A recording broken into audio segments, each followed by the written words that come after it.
오늘 주식시장 상황 점검해 보겠습니다. 증시 프리즘 정호진 기자와 함께합니다. 정 기자, 이번 주 들어서 계속 시장이 오르고 있습니다. 코스피에서는 오늘도 외국인들이 대거 매수에 나섰네요. 네, 맞습니다. 오늘 날씨는 참 흐렸는데 코스피와 코스닥 시장 모두 빨간불을 켜내며 장을 마쳤습니다. 특히 코스피 지수는 이 7거래일 만에 2,500선을 회복하는 데 성공했습니다. 보시면 2,500선 탈환 7거래일 만에 한 것 볼 수 있고요. 또 유가증권 시장에선 보시는 것처럼 외국인이 5천억 원 넘게 순매수하면서 장 지수 견인을 이끌었고요. 반면 이 코스닥 시장에선 개인이 1,700억 원 넘게 순매수하면서 장 지수 견인을 이끌었습니다. 네. 어쨌든 오랜만에 상승 랠리가 이어지고 있습니다. 어젯밤 뉴욕 증시가 오른 영향이 큰데 미국의 이제 딜폴트 우려가 좀 잠잠해지는 모습이네요.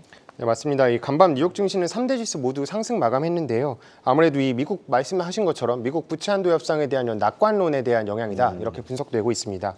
이 현지 시간 17일 바이든 대통령이 이 미국의 채무 불이행 사태가 되지 않고 이 예산에 대해서 합의에 이를 수 있다 이렇게 확신한다 이렇게 얘기를 하면서 아무래도 시장의 불확실성을 해소해줬다 이렇게 보고 있습니다. 네. 이에 증시뿐만 아니라 사실 이 WTI 원유 가격도 오르면서 이 국내 WTI ETF 상품들이 있거든요. 이 상품들도 오늘 이 7%대 상승 마감했고요. 또 비트코인 역시 상승하는 모습 보여줬습니다.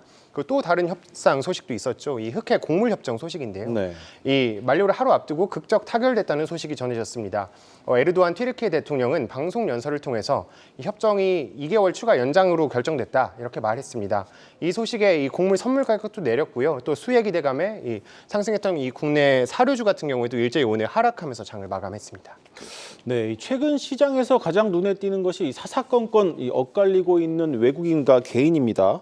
이 수급은 물론 종목도 엇갈리고 있는데 최근 투자 성적표를 직접 비교해 봤다고요. 네, 맞습니다. 제가 3개월간 개인 투자자와 해외 외국인 투자자들의 순매수 지표들을 제가 가져와 봤습니다. 네.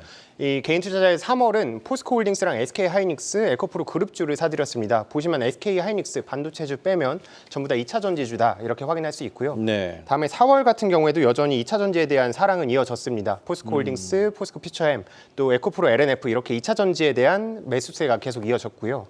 또 다음 5월입니다. 5월은 제가 오늘까지 기준으로 제가 자료를 준비해 봤는데 보시는 것처럼 두산 에너빌리티를 제외하면 역시나 마찬가지로 2차 전지주 전부 담는 모습 볼 수 있었습니다. 네. 근데 아시다시피 에코프로 그룹주는 최근에 MSCI 편입도 실패했고요. 또 이동채 전 회장의 구속 등 이런 악재가 이어지면서 주가가 많이 꺾였습니다. 그렇다 보니까 이렇게 대장주인 에코프로가 꺾이면서 아무래도 2차 전지주 전반에 대한 우려가 되살아나는데요. 증권가에서도 2차 전지와의 헤어질 결심 이걸 고민해볼 시기라는 목소리가 이어지고 있습니다. 네, 그렇다면 같은 기간 외국인들은 어떤 종목을 가장 많이 담았습니까? 아무래도 삼성전자가 가장 많았겠죠? 예, 그렇습니다. 외국인들의 투자 포트폴리오에는 아무래도 삼성전자가 꾸준히 이름을 올렸습니다. 3월 보시면 삼성전자 그리고 삼성 SDI를 사들이는 모습 볼 수 있었고요. 코스닥 시장에서는 SM, JYP 엔터테인먼트 이렇게 엔터주를 많이 사들이는 모습 볼 수 있었습니다. 그다음 4월 보겠습니다. 4월 같은 경우에도 삼성전자 가장 많이 샀고요. 네. 다음 현대로템 그리고 JYP 엔터테인먼트 그리고 바이오 섹터인 셀트리온 헬스케어가 새로 들어왔고요. 다음으로 다음 달인 5월 보겠습니다. 이 자료 역시 오늘까지 기준으로 본 건데 네. 삼성전자와 SK하이닉스 반도체주들 많이 사들이는 모습 볼 수 있었고요. 또 코스닥 시장에서는 여전히 엔터주에 대한 이 순매수세가 계속 이어졌습니다. 네, 아무래도 정리를 해보면 이 2차 전지 외골수였던 개인 투자자와는 다르게 아무래도 섹터별로 손바꿈이 계속 이뤄졌다 이렇게 볼 수 있겠고요. 또 코스닥 시장에서는 엔터주에 대한 꾸준한 관심이 이어졌다 이렇게 볼 수 있겠습니다. 이 신한투자증권 같은 경우에는 이 실적이 견조했던 하드한 업종에서 엔터, 헬스케어 이런 소프트한 업종으로 수급이 이동하고 있다 이렇게 분석하고 있는데요. 오늘 장에서도 보셨듯이 외국인을 중심으로 이 유가증권 시장에서 매수세가 이어지고 있잖아요. 그러니까 외국인이 사모으는 종목들 유심히 한번 살펴보셔야겠습니다. 네. 정 기자, 최근 이 엔터주 상승세가 좀 심상치 않습니다. 증권가에서는 이런 상승세 어떤 분석을 좀 내놓고 있습니까? 네, 연일 말씀하신 것처럼 상승 랠리가 이어지고 있는데 증권가에서는 계속해서 목표 주가 올려잡고 있습니다. 네. 외국인 순매수가 아까 많았던 YG와 JYP 엔터테인먼트 목표 주가 한번 살펴보면요. 오늘 YG 엔터테인먼트가 92,600원의 장을 마쳤는데 보시면 신한투자증권이나 현대차증권은 올려잡았음에도 그 목표 주가를 뛰어넘었고요. 이베스트증권이 내세운 이 107,000원도 조만간 따라잡을 수 있다 뭐 이런 목소리가 나오고 있습니다.